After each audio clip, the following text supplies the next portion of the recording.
I'm not from Kenobi Martins. I'm Rory Radding. I'm with Maschoff Brennan. I've had a long life in IP, about 50 years, and been through big law, big cases, big matters, and little matters, little law, and little companies. So, with that, that's who I am in 25 words or less. So what I was saying before is we're going to have it's called the practical and philosophical aspects of patenting AI, blockchain, and innovations in a changing global perspective, including procurement, exploitation, and enforcement. And we're going to do this, it's a global introduction because we're going to have regional views, different kinds of views of what's going on with AI and blockchain in the world. I'm not going to belabor who everyone is because I'm going to let them introduce themselves in a brief manner. But we're going to start off with Orlando Lopez. Dr. Lopez has been practicing several years, many years. He'll tell you all about that. And he's going to really focus on the U.S. in terms of the definitions and decisions in AI a little bit, and what I've called the known and the unknowns. The known and unknown unknowns of AI and blockchain in the U.S. from a U.S. perspective. And so with that, Orlando, please introduce yourself and briefly, and then we'll get going. I'm Orlando Lopez. I'm a partner at CMLaw. I've been practicing law for 20 years. Before that, I was a technical manager who was told by his corporation to go to the legal department and help them set up a licensing program. And that turned me into a lawyer. So that's sort of my background. It's in technology, mostly in areas that do not have risks. I don't do any organic chemistry. So why don't you tell us a bit about in the U.S. On the definitions and decisions and various things concerning AI that you wanted to emphasize? Right. I'm going to basically give you my view of trying to patent either AI or blockchain software related things in the U.S. And before I start, let me sort of say a little bit of the difference between AI as we practice today and machine learning. Because when AI started, it was expert systems, and then we moved into machine learning. Now that differs from something like blockchain or software invention. Blockchain is a distributed ledger. We have different characteristics. And in any software, typical software invention, and I'm going to include blockchain into it.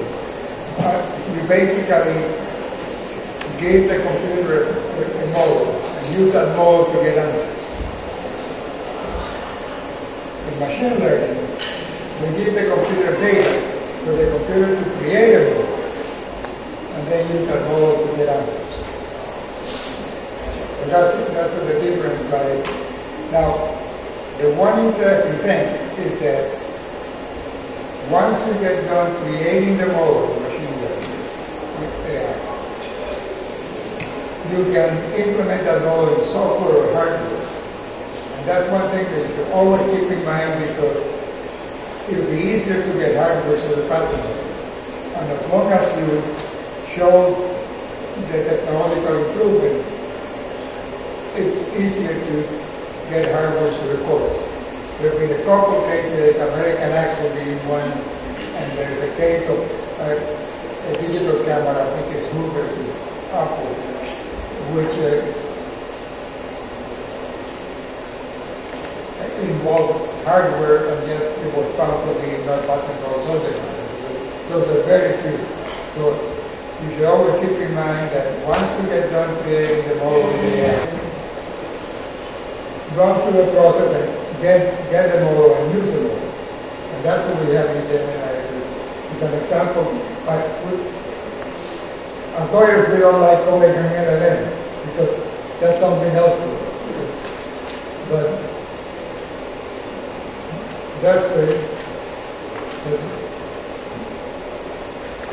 there's no difference between Gen AI and AI other than somebody has prepared the model for you. Can you use the example?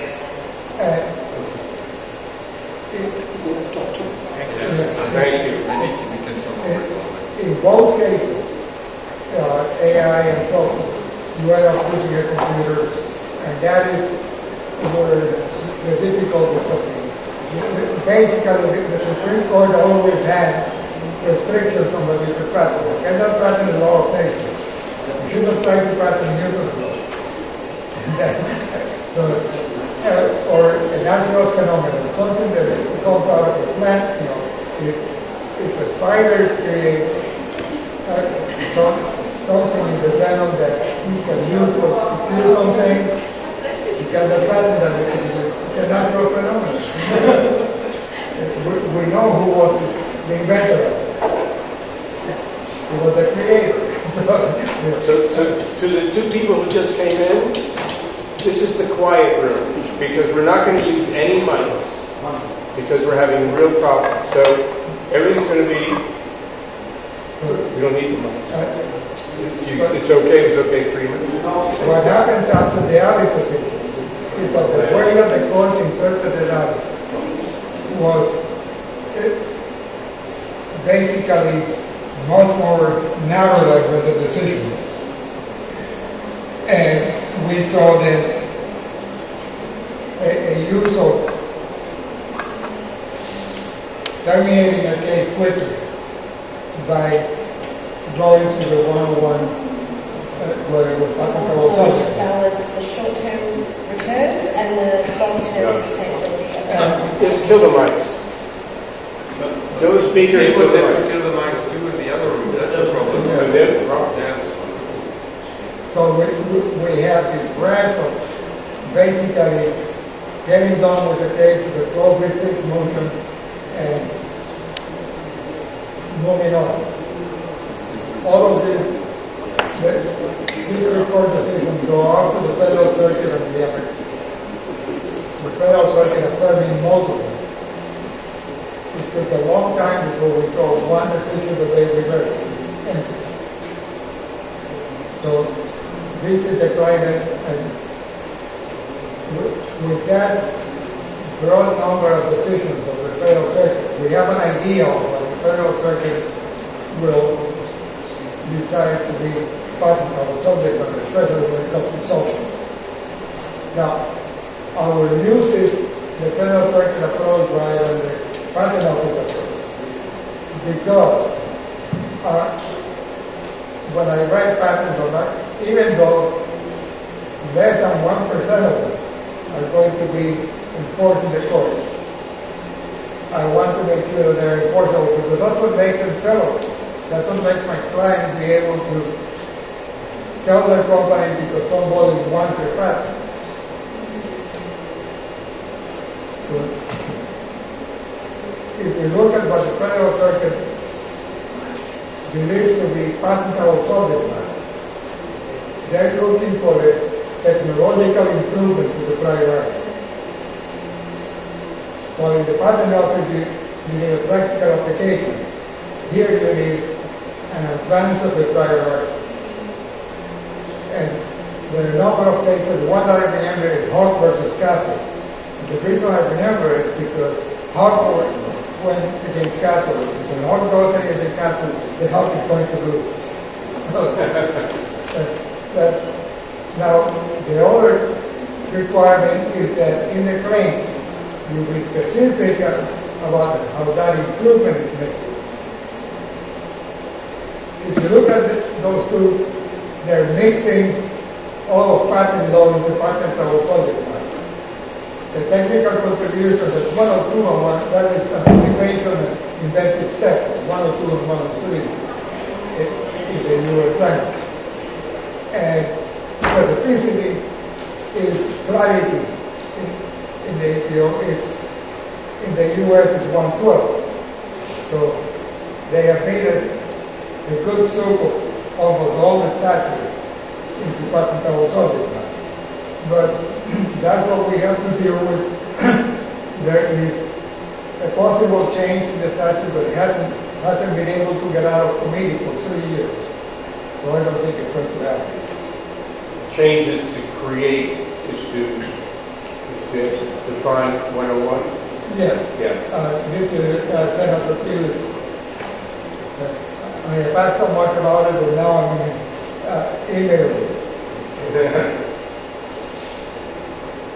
Now, the other thing to look at is what the Federal Circuit thinks is not patentable subject matter. And there was a case called Electric Power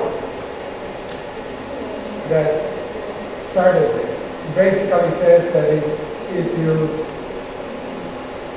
gather information, you analyze it, and then you either display it or store it, that is not patentable subject matter. Turns out that that's mostly what a computer does, but and the cases that follow after that, many cases have made stronger definitions than electric power. And one that is quoted usually is SAP versus investment.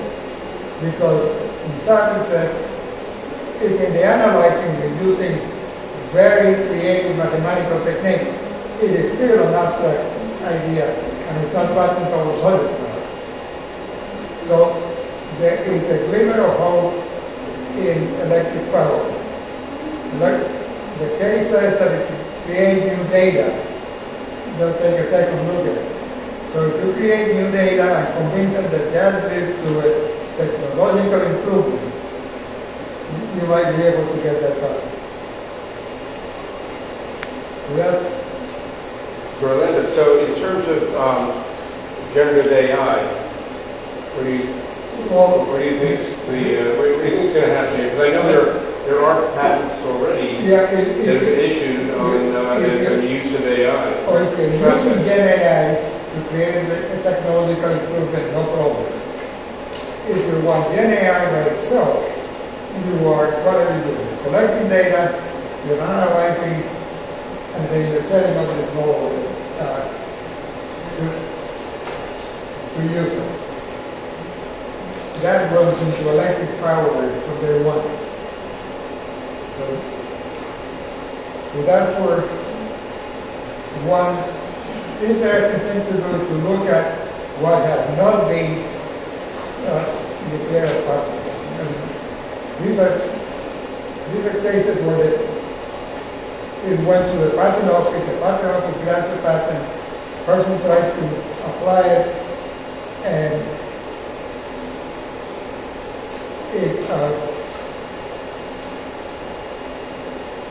basically it is found to be not patentable subject matter. And there are a number of cases. One that I like to show is a case where you have a typical AI, the singular vector machine, is an algorithm for generating neural networks. And the whole claim is about how to make a better singular vector machine, and then you apply it. What the court says is, look, that's great mathematics, but where is the technological improvement? And this is in front of Albright in Texas. And Albright, I heard him give a talk, and he really does not like to use 12 or 6 movies. That's basically. What's the name of that case? That is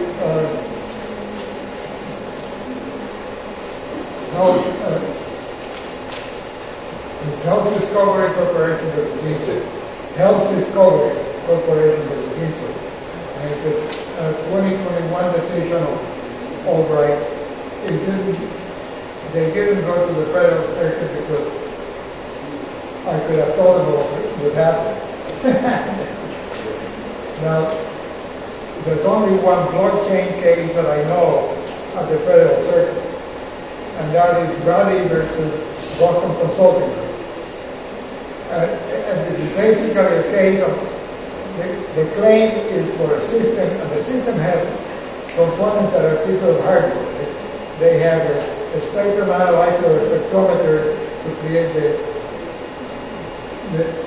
the spectrum of the, this is for gems, of the gem, and so they use that spectrum information to classify the gem, and then you can see if what you have makes that spectrum.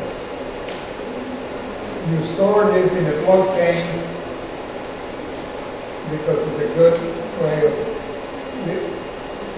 they will say to recall it, or we recall it before put it into the blockchain to make it secure. But again, they say, where is the technological improvement? You know, the fact that you get somebody's fingerprint, which is what you're doing, you get the fingerprint of the gem in terms of the spectrum. And you use that fingerprint to make sure that they're the person. People have been doing it for a long time. So this is basically, before there were fingerprints, we were doing it with faces. So it is an abstract idea. So if you're going to write anything with software or AI, remember that you have to point the technological improvement and you have to be specific in the claims. If you do that, you have a chance of getting to the credits. Thank you very much.